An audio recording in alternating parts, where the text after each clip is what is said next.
Shalom Chavrim, I'm Stephen Ben-Nun. You're watching Israeli News Live, October the 14th, 2017, and it is getting very serious near North Korea. You are looking at the Patriot missile system, defense missile system that has arrived in Japan, seemingly like getting ready for a U.S. preemptive strike on North Korea.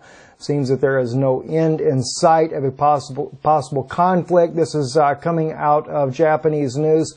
4 different sites there, as you can see on your screen and behind you there, where the Patriot missiles are being deployed there. And on top of that, this is not the only thing that is actually going on this happening in the region there, but even other news as well. By the way, that was on the Intel Crab Twitter page there, where that comes from there. RT also reporting that North Korea threatens Guam with a salvo of missiles. A U.S. gears up for drills with Seoul, South Korea. But you know, as Russia has stated before, in some of the drills the U.S. has done near their borders, that there have been times, especially during the Crimean crisis, where the U.S.'s drills were actually considered by Russia as not just drills, but a preemptive strike being planned on Crimea. Now, Russia did put the S-400 system in clear plain view of the satellite operation of the U.S. military, so that they could see that Russia was also ready to engage if that were to come to the situation in Crimea at the time. It did not, thank God for that, and it looks like that this may be the very same thing as well. RT has reported in other articles already that it appears to be that the U.S. is getting ready for war with North Korea, not just another military drill there going on in the country. On top of that, the Sputnik News is reporting that the Tomahawks near the DPRK are a serious challenge to Pyongyang. 150-plus Tomahawk cruise missiles are on this particular submarine that is just docked there inside of South Korea's port there. And clearly, according to Sputnik News, it is a warning to North Korea that the United States is definitely ready to engage if North Korea does not abandon its nuclear ambitions.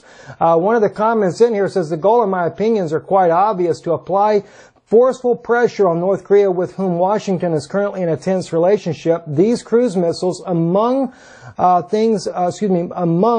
other things, can carry nuclear warheads and are capable of hitting targets at a very long distance. Such weapons near North Korea are quite serious challenge to the North Korean regime, Litvokin said. Now, those missiles, by the way, have a range of 1,400 kilometers, which is pretty doggone good distance. No doubt will not make Russia very happy, nor China, that close to their own borders. Also, RT is reporting in regards to Damascus, taking our turn away from North Korea for just a moment here, immediate and unconditional pullout of the Turkish troops from northwest Syria. I've been wondering when all that was going to kind of come to head. You know, we've seen some articles that have been suggesting that Turkey, like the U.S., Russia accusing the U.S. colluding with ISIS. Also, there have been articles coming out that says that Turkey is colluding with ISIS in opposition to the Kurds. Now, the U.S. does back the Kurds, but again, the reason the Kurds are being backed at this particular point in time is to gain a little bit more of a handle over Bashar al-Assad and possibly a future conflict in the country there. I still believe that the Erdogan coup that was conducted against this country was staged, and I believe that they have been in collusion with NATO, although pretending to be on the outs with NATO from the beginning. And I think that President Putin has made a fatal mistake in allying himself with Turkey, because I believe it will backfire on him in the future, especially after selling the S-400 missile defense system to Erdogan. Very, very dangerous situation indeed there. Now this one here, this is dealing with the, from Reuters, danger of war. Germany warns after Trump's move on Iran's nuclear deal. So there's, you know, the Iran nuclear deal is not being met by such optimism by most nations around the world. It is applauded by Israel. Of course, it is applauded by President Trump. And at one point, it seemed like Rex Tillerson was going the opposite way of Trump on this, but now he's got him behind President Trump now, and saying that the deal was no good and something has to be done about it. Well, the question is it going to drag Tehran into a war? If Iran ends up doing like that of North Korea, and of course North Korea already in partnership with Iran, it's going to be almost a guaranteed success for nuclear weapons being shipped out to Iran, one way or the other, smuggled into that country. Now, right now, I am sure that North Korea is pretty much blocked off by the United States, so smuggling a nuclear warhead out would not be maybe as simple as what we would think, but you never know. And I think sometimes, you know, trying to flex our muscle a bit too much also could backfire for us. Diplomacy might be a better option in this case here. I do realize that Iran is a threat for Israel's safety and security, but are we going about it the right way, especially with the tensions that we're facing already with North Korea, and how is that going to play out with Russia and China if in the event we do a preemptive strike? Remember, China said that if the U.S. does a preemptive strike, then it's not so much that China will stay out of this.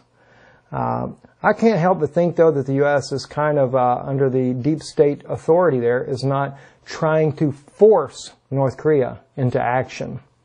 Very serious situation indeed. The U.S. has promised to use some very high sophisticated electronic warfare in trying to stop North Korea's military as well. So there's a lot of different things that are going to be on the battlefield once this battle does kick off. And also in another news, turning one other place there, this is the French representative to the European Parliament, Emmanuel Fallon. In fact, Emmanuel Fallon will be appearing here on Israeli News Live. We have been invited to the European Parliament to speak to him about glyphosate and Monsanto and exactly what they have been doing with this deadly chemical that is in the fertilizer called Roundup, or not fertilizer, but pesticide, perhaps, I guess you would call it. And it has been known by scientific studies inside of Europe to cause cancer. Well, in this very interesting article right here, I'll hit the translate button for you here from the French language here, but it says the scientist concludes that there is no danger on the glyphosate, but forgets to say that Monsanto has paid him some 17,700 euros for his research that he does there. So this Professor Kirkland, expert, a scientific and independent scientist, who is saying that there is no connection between glyphosate and that of the studies of what is going on as far as cancer in children, etc. He has been exposed by Emmanuel Fallon, and we cannot wait to get him on here on the program. We will also be discussing with him vaccines, because glyphosate is also inside vaccines.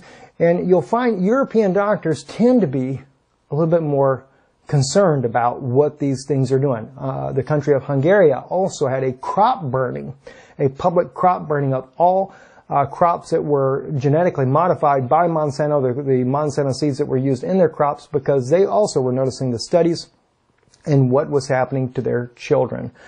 So it's a very big step to see government officials such as Emmanuel Fallon, who have actually stepped up to the plate, taking on Monsanto and trying to right all the wrongs that are being done by such a massive corporation that is harming the lives of not only our children and our future, but also of adults as well. I'm Stephen Ben-Nun. You're watching Israeli News Live. Don't forget, subscribe to Ben-Nun Institute, our channel, our teaching channel there. This next message I'll be preparing here in just a little bit will also be airing here on Israeli News Live, but some of them are not airing here on Israeli News Live, and I can promise you one thing, an incredible insight that was revealed to me yesterday while meditating in the Hebrew language there. I was sitting there just meditating on some music in Hebrew, and it just seems to really inspire my soul when I do, and unbelievable insight that God revealed to me. It will air here on Israeli News Live. It is so important that I feel that it is urgent that I share this on Israeli News Live for the sake of the Jewish people that are listening around the world. I'm Stephen Ben-Nun. You're watching Israeli News Live. Thank you for watching. God bless you. And thank you for your support in helping keeping this broadcast on the air. Visit our website, IsraeliNewsLive.org.